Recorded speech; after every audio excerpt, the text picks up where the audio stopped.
প্রশাসনের চোখের সামনেই ছাত্রীকে হয়রানি, ভিডিও ভাইরাল হতেই তোলপাড়। রিকশার অপেক্ষায় দাঁড়িয়েছিলেন এক কলেজ ছাত্রী। সেই সুযোগেই শুরু হয় তারা।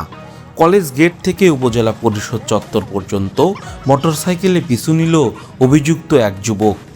প্রশাসনিক কার্যালয়ের সামনেই চলল হয়রানি। আর পুরো ঘটনা ক্যামেরায় ধরলেন ওই ছাত্রী নিজেই। ভিডিও ছড়িয়ে পড়তেই সামাজিক যোগাযোগ মাধ্যমে উঠেছে তোলপাড়।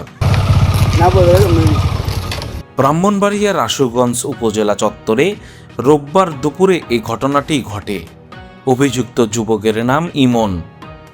ওই উপজেলার রেলগেট এলাকার হাবিব মিয়ার ছেলে বলে জানা গেছে। ভুক্তভোগী ছাত্রীর অভিযোগ, কলেজের কাজ শেষে গেটের সামনে রিকশার জন্য অপেক্ষা করছিলেন তিনি। এ সময় মোটরসাইকেলে থাকা ইমন তাকে অনুসরণ শুরু করে। পরিস্থিতি অস্বস্তিকর মনে হওয়ায় ছাত্রী উপজেলা পরিষদ চত্বরে আশ্রয় নেন। তবে সেখানে পিছু ছাড়েনি অভিযুক্ত ওই যুবক। এক পর্যায়ে মোবাইল নম্বর চাইলে ছাত্রীটি তা দিতে অস্বীকৃতি জানান। এতে যুবক অসৌজন্যমূলক আচরণ শুরু করে। এমনকি পাশে থাকা অন্যরা বাধা দিতে গেলে তাদের সঙ্গেও দুর্ব্যবহার করা হয় বলে অভিযোগ উঠেছে।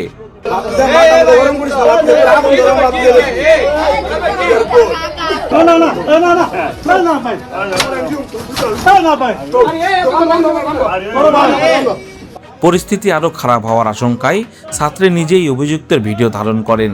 ঘটনা পরিবারকে জানানোর পর ভিডিও সামাজিক যোগাযোগ মাধ্যমে ছড়িয়ে পড়লে স্থানীয়দের মধ্যে তীব্র প্রতিক্রিয়া দেখা দেয়।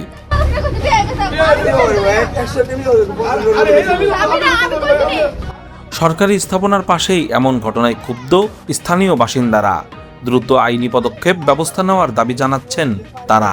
এ ব্যাপারে আশুগঞ্জ থানার ওসি শফিকুল আলম বলেন, সামাজিক মাধ্যমে বিষয়টি তিনি দেখেছেন, তবে এখন পর্যন্ত লিখিত অভিযোগ তিনি পাননি। অভিযোগ পেলে তদন্ত করে আইনানুগ ব্যবস্থা নেওয়া হবে। আর উপজেলা নির্বাহী কর্মকর্তা ইউএনও রাফে মোহাম্মদ ছড়া বলেন, বিষয়টি খোঁজ নিয়ে আরও বিস্তারিত জানা হবে। অভিযোগের সত্যতা পেলে প্রয়োজনীয় ব্যবস্থা নেওয়া হবে। তবে অভিযুক্ত ইমনের বক্তব্য নেওয়ার চেষ্টা করা হলেও তাৎক্ষণিকভাবে তার সাথে যোগাযোগ করা সম্ভব হয়নি।